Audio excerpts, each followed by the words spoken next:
Hello friends, केमिति अछो आपण माने? आशा करूचे भल थिबो। आज आमे जानिबा कि वोटर कार्ड रे आधार कार्ड लिंक केमिति करिबा। तो चलंतु वीडियोटा को स्टार्ट करिबा।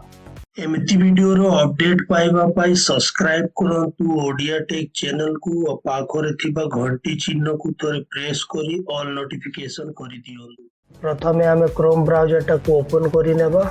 एठी टाइप करिबा NVSP और सर्च उपरे क्लिक करिदेबा। सर्च उपरे क्लिक करिला परे आपनकर सामना रे लिंक आसी जीवो नेशनल वोटर सर्विस पोर्टल। ए लिंक उपरे क्लिक करिवे। लिंक उपरे क्लिक करिला परे आपन लॉगिन रजिस्टर उपरे क्लिक करिवे। लॉगिन रजिस्टर उपरे क्लिक करिला परे आपनकर जदी यूजर नेम और पासवर्ड थिले एटी पकाई देबे। आ जदी नाही ताहाले I don't have account register as a new user उपरे क्लिक करिवे।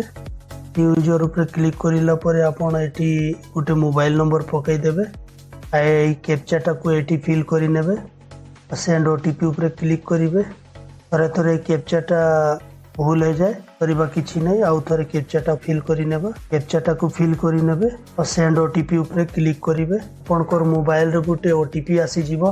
अपन ओटीपी पकई वेरीफाई ओटीपी उपरे क्लिक करि देबे। आपनकर सामना रे एम्ति गोटे ऑप्शन आसी जीवो। आई हैव ईपीआईसी नंबर उपरे वोटर कार्ड नंबर पकई नेबे।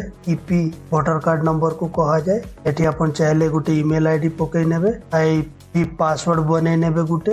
एठी कन्फर्म पासवर्ड बने नेबे। एठी जो पासवर्ड पकईबे सेटा एठी भी पकईबे। दुई जगह रे सेम पासवर्ड लागिवो। अपन केमती पासवर्ड बनेबे जे तापरे रजिस्टर उपरे क्लिक करिवे। अपन को रजिस्टर सक्सेस हे जीवो। सक्सेस होई गला परे आउ थोरे अपन से पेज रे पले आसीबे।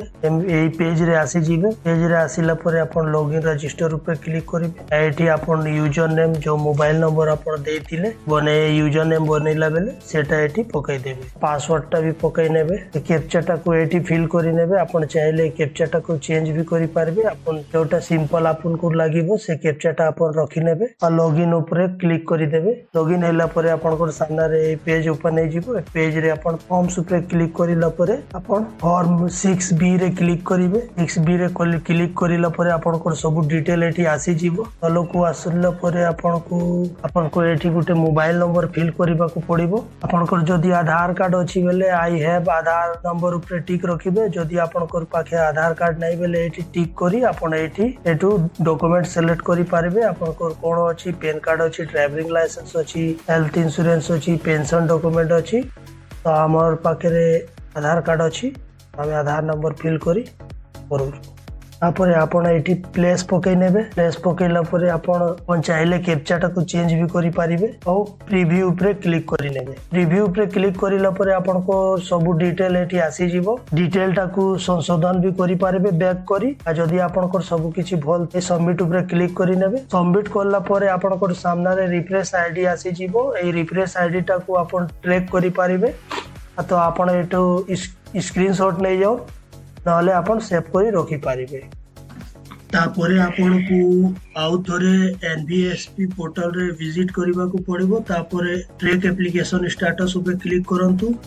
तापरे एठी देखंतु सिलेक्ट स्टेट देछि। एथिरे ओडिशा सिलेक्ट करि नियंतु। तापरे आपण रिफ्रेश आईडी पकई नियंतु। रिफ्रेश आईडी पकईला परे आपण ट्रैक स्टेटस ऊपर क्लिक करी आपनकर सामना रे एम्ति एप्लीकेशन स्टेटस देखा जीवो। तो मोर सबमिट हे जाई छी। BLO अपॉइंटेड हे जाई छी। फील्ड वेरिफिकेशन पाई खाली अटकी छी। तो एथि पाई मु करबी कि आंगनबाड़ी जीबी और आंगनबाड़ी जे पचरे देबी कि BLO पोस्ट रे के अछंती। तापरे मु ताकू कहिबी कि आज्ञा मोर वेरीफाई करि दियो। आउ मु गला बेले ए रिफ्रेश आईडी धरी करी जीबी और वोटर कार्ड आधार कार्ड धरी करी जीबी। जदि आपण आधार कार्ड छाड़ी अन्य किछि एक डॉक्यूमेंट द्वारा अपडेट करिछन तो से डॉक्यूमेंट भी धरी नि। तो आजि पई एतिकी फ्रेंड्स माने वीडियोटा भल लागिला बेले गुटे लाइक करंतु और चैनल टा को सब्सक्राइब करंतु। धन्यवाद।